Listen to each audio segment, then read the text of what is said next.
There's a moment when Michael Keaton appears in the shadows, grabs a criminal by the collar, and utters 3 words that changed superhero movies forever. The bat symbol was on t-shirts, cereal boxes, tattooed on shaved heads. Batman 1989 consumed that entire summer, but the movie should never have worked. Today we're going to tell you 15 bizarre facts you didn't know about Batman. And stick around until the end, because there's a bonus that almost nobody knows. So hurry up with me because the list starts now. Number 1. Nike hidden, not Batsuit. The Batsuit is one of the most iconic costumes in film history. Molded rubber armor, black cape, a cowl that transformed a comedic actor into something genuinely menacing. But look closely at Batman's feet. You're looking at a pair of Nike Air Trainer 3s. Costume designer Bob Ringwood needed footwear that would allow Keaton to move during the action scenes. The suit was already so restrictive that he could barely turn, hear, or breathe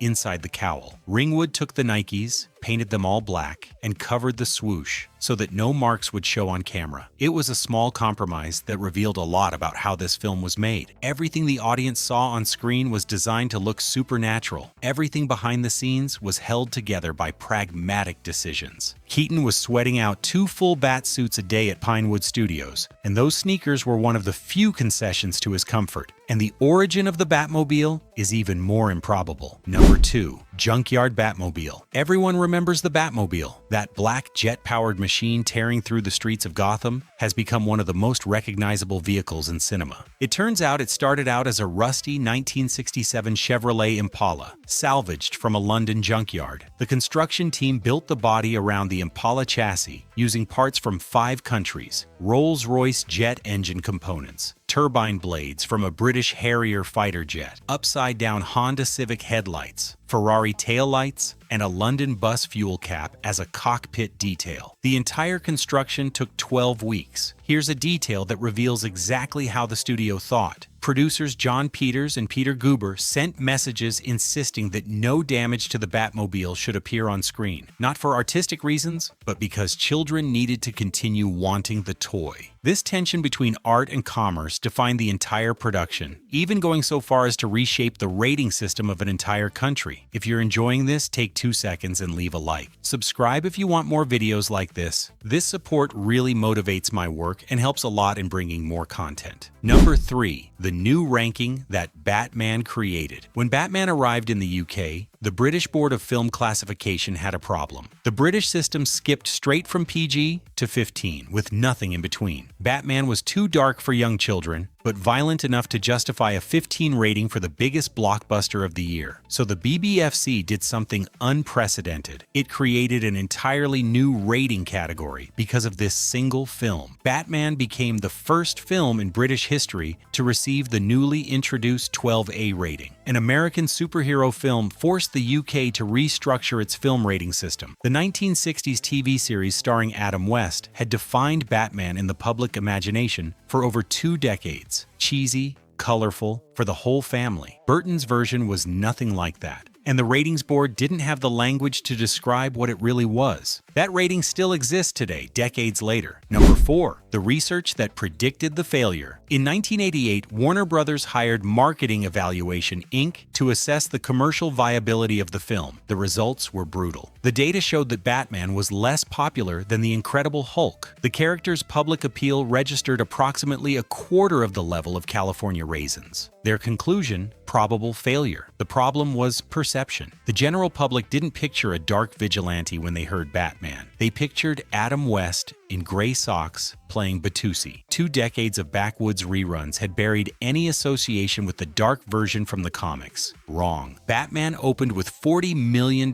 in its first weekend, breaking records. It became the fastest film to reach $100 million in just 10 days. It grossed $411 million worldwide and held the superhero record for 13 years until Spider-Man in 2002. The research had the data, but the numbers couldn't predict what Burton, Keaton, and Nicholson were about to deliver. Number 5. The poster that people stole the agency BDNA Fox created a teaser campaign that broke all the rules of blockbuster marketing. No photos of actors, no tagline, No movie title, just the bat symbol on a black background and the date, June 23rd. That was it. In an era of posters crammed with star names, this was radical minimalism. The public responded by stealing the posters. Approximately 1,100 posters the size of bus stops were ripped from walls across the country. People didn't just want to see the movie, they wanted a piece of the campaign. Then came the teaser trailer, 90 seconds anchored by the phrase, "I'm Batman." When it was shown in Westwood, the audience gave it a standing ovation. Cinema owners reported that people were buying tickets for whatever was playing just to see the Batman trailer, then leaving before the movie even started. This was months before the internet. It was physical, analog, cultural momentum. Number 6. The producer who built the ending without warning. Producer John Peters had a habit of making decisions without consulting his director, but the Cathedral model may be the most audacious example. In the middle of filming, with the film's ending still completely unscripted, Peters independently commissioned an 11-meter-tall cathedral tower model for $100,000. He didn't say anything to Tim Burton. He didn't consult the screenwriters. He simply ordered it built and delivered to Pinewood Studios. The production now had a massive and expensive set piece that needed to appear in the climax, but nobody had written that climax. Burton and the team were forced to reverse engineer an entire ending around a physical structure that already existed. Burton's collaborator, Denise Dinovi,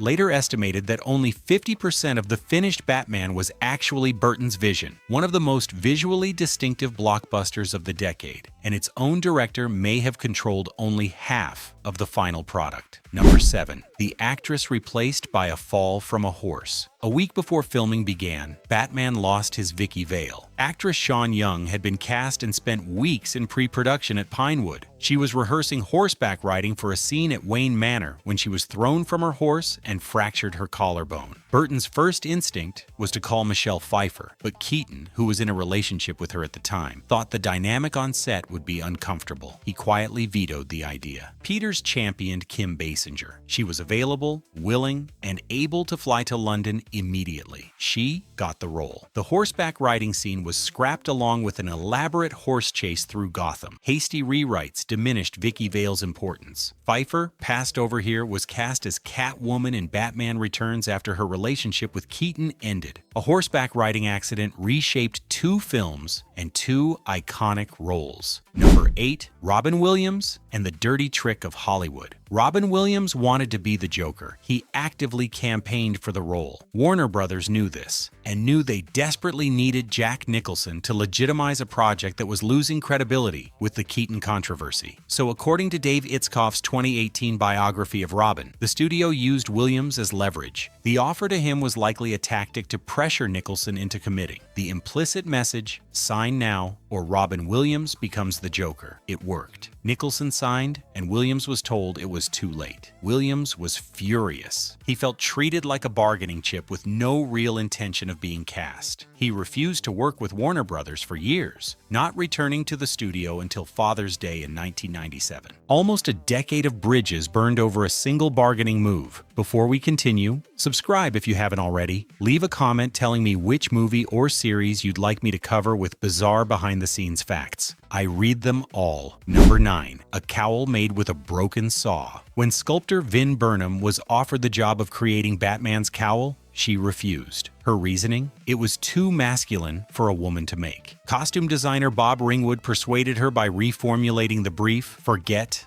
masculinity. Think about animal qualities. Ringwood used his own bull terrier as a reference for the cowl's shape and expression. Burnham agreed and produced the initial prototype in a few hours. Her main tool was a broken saw blade. She deliberately left textural marks in the clay, and when Burton saw the result, he approved it immediately. No revisions, no notes. That raw, handcrafted quality became part of the character's visual identity. From that single prototype, production expanded to 28 latex designs, 25 cape configurations, and 6 cowl variations at a cost of $250,000. A special, shorter cowl had to be manufactured for scenes in the Batmobile because the standard ears wouldn't fit under the dome. Number 10. The script rewritten in panic screenwriter Sam Hamm wrote the original Batman script in 1986, and it was a very different film. In Hamm's version, Joe Chill murdered Bruce Wayne's parents, faithful to the comics. Robin appeared as Dick Grayson. The climax featured a swarm of bats engulfing the Joker in a cathedral. Then the 1988 Writers Guild strike happened, and everything collapsed. Ham was legally prohibited from doing rewrites. The British writer Charles McKeown was brought in because he wasn't subject to WGA rules. Warren Scarron became the leading rewriting expert during filming. Several writers corrected a script in real time while the cameras were rolling. The most controversial change came from Burton himself, making Jack Napier the murderer of Bruce Wayne's parents, creating a direct link between hero and villain. Ham was blunt about the damage. The final 11-page pages arrived via fax 1 to 2 weeks before filming wrapped. Number 11. 2 albums, 1 battle, 1 masterpiece. The original musical vision for Batman sounds like a feverish nightmare. Producer John Peters wanted Prince for the Joker's music, Michael Jackson composing romantic songs, and George Michael contributing additional tracks. Danny Elfman would be reduced to just a sort of coordinator, in his words, stitching together the work of the others. When Jackson declined due to touring commitments, Prince absorbed the entire pop assignment. Burton fiercely resisted. When it was proposed that Elfman collaborate with Prince on the orchestral score, Elfman refused and left the biggest project of his career. A month later came the phone call. He was back after a private playback session where he played the Batman theme, and Peters enthusiastically jumped out of his chair. The result was unprecedented. 2 separate albums for a single film. Prince's debuted at number 1 and stayed there for 6 weeks. Elfman's score won the 1990 Grammy for Best Instrumental Composition. 2 visions that nearly destroyed each other created something extraordinary. Number 12, the most absurd contract in cinema. Jack Nicholson understood leverage better than anyone in Hollywood. Warner Brothers desperately needed him, and he negotiated accordingly. His contract, an upfront salary of $6 million,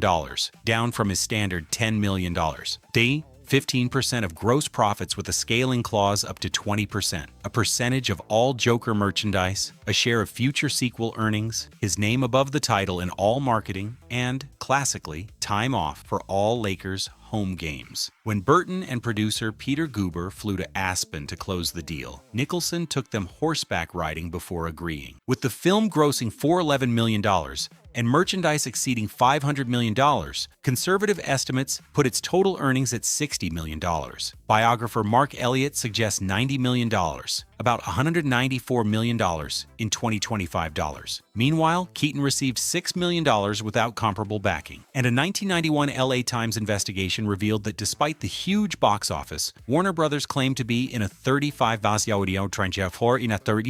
million financial hole. Hollywood, being Hollywood. Number 13, a suit that nobody knew if it worked. The bat suit was the first superhero costume sculpted rather than stitched. Rubber armor layered over a Lycra bodysuit, seams glued and screwed together. The result looked seamless and intimidating on camera. It was also a physical nightmare. The cowl made it impossible for Keaton to turn his head. About 20 suits were manufactured and circulated hierarchically. New ones for close-ups, used ones for wider shots, damaged ones for stunt doubles. Here's where it gets interesting. Keaton later recalled that they didn't even know if the suit would work until literally hours before filming began. Inside the cowl, Keaton experienced claustrophobia and real panic attacks, but he channeled that anxiety into the performance. Unable to turn his head, he told Burton, "You know what it is, Tim? It moves like this." Batman's iconic full-body spin was born from a physical limitation. Every time you see that predatory rigidity, you're watching an actor who physically couldn't do anything else. Quick reminder to subscribe if you're enjoying these revelations. And tell me in the comments, do you know any strange facts about this movie that I didn't mention? Let's put together a list. Number 14, the ending that didn't exist while they were filming. In the middle of principal photography for Batman, the film's ending didn't exist. Not in draft form, not as an outline. It simply hadn't been written. Peters had already built his $100,000 cathedral model, so the climax would happen there, with or without a plan. Filming took place from October 1988 to February 1989. 80 days during an English winter, mostly from dusk till dawn. The cast and crew went weeks without seeing daylight. Burton called the experience torture, the worst period of his life, and the ending remained unfinished. Burton's account became legendary. There was Jack Nicholson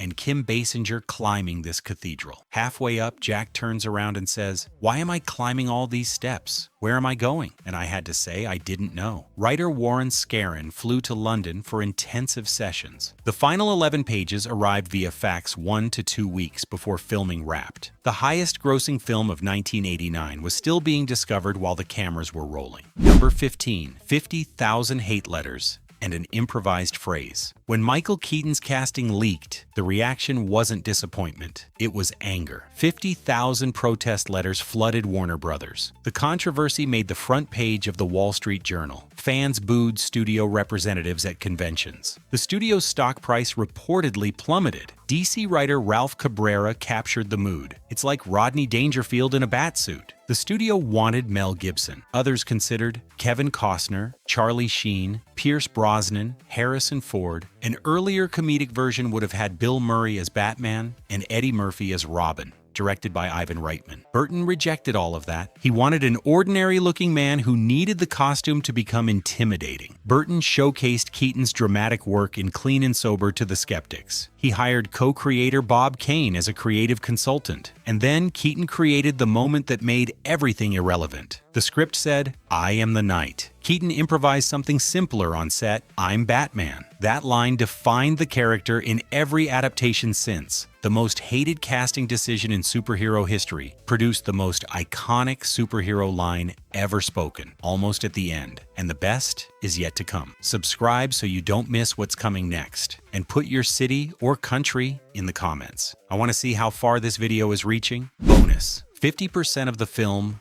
wasn't by Tim Burton. Here's the revelation that almost no one openly discusses. Burton's longtime collaborator, Denise Di Novi, estimated that only 50% of the finished Batman was actually Burton's vision. That's shocking when you stop to think about it. The cathedral was built without Burton's knowledge. The choice of Kim Basinger was driven by Peters. The ending was written in haste because Peters had predetermined the climax setting. Creative decisions were made on set daily by a producer whose personal interests intertwined with the production. Tim Burton called Batman his least favorite film of his own. Designer Anton Furst won the Oscar for Best Art Direction, but was prevented from returning for the sequel. At Burton's 2024 Hollywood Walk of Fame ceremony, Keaton said that many people are making money from their superhero movies because of Burton, who changed everything. The half that wasn't Burton's still worked, which says a lot about both of them and about how messiness sometimes creates true art. And those were 15 bizarre facts about the 1989 Batman, a film that should never have worked, a comedian in the role, a script finished weeks after filming ended, a producer building sets behind the director's back, a composer who quit. And yet, that accidentally revolutionary work laid the groundwork for everything that would come later in superhero movies. If you've made it this far, leave a like, subscribe, and comment on which fact surprised you the most. And don't forget to suggest another movie that deserves a list of bizarre facts. See you in the next video.